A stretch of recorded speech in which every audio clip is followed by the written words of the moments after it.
ఇంత లీనమైపోయారు అందులో, ఆ మ్యాచ్లో లీనమైపోవడం అంటే చూసారా. సీరియల్లో కూడా మన వాళ్ళు లీనమైపోతుంటారు లేండి.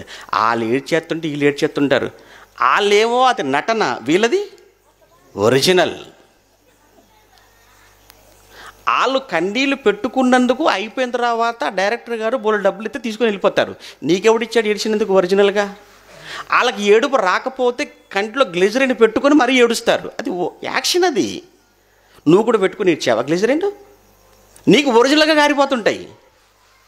ఆవిడకి ఎవరికో కష్టాలు వస్తే ఆ అక్కకు ఈ అక్క ఎడుతుంటుంది. ఇక్కడ ఆ అక్కకు వచ్చాయి ఆ కష్టాలు నిజంగా.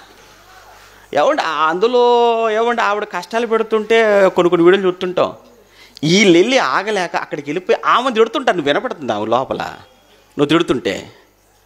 పోయి ఆ టీవీని బద్దలు కొట్టేసిన వాళ్ళు కూడా ఉన్నారు కొంతమంది. ఏమండి అటెంప్ట్ అయిపోయి ఎమోషనల్గా. అంటే వీళ్ళు ఎంత లీనమైపోయారు చూడండి ఆ సీరియల్లో. మరి వాక్యం వాక్యం వింటున్నప్పుడు సంగతి ఏంటి? వాక్యం చదువుతున్నప్పుడు ఏది?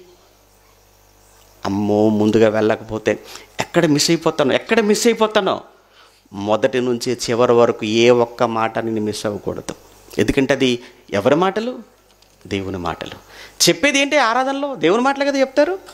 సభల్లో చెప్పేది దేవుని మాటలే కదా చెప్తారు. మరి దేవుని మాటలే చెబుతారని తెలిసిన తర్వాత మళ్ళీ ఎలా అండి మనం ఆలస్యంగా వెళ్ళగలం? ఇక్కడ యేసును చూడటానికంటే, కేవలం ఆయన చూడటానికి ఎవరు? జక్కయ్య.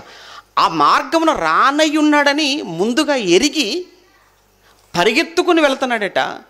పరిగెత్తుకుని వెళ్ళి ఆ చెట్టెక్కి కూర్చున్నాడు. తర్వాత ఏం జరిగిందో చూద్దాం. ఏమండి అతను పరిగెత్తి ఆయనను చూచుటకు ఒక మేడి చెట్టెక్కెను. యేసు ఆ చోటి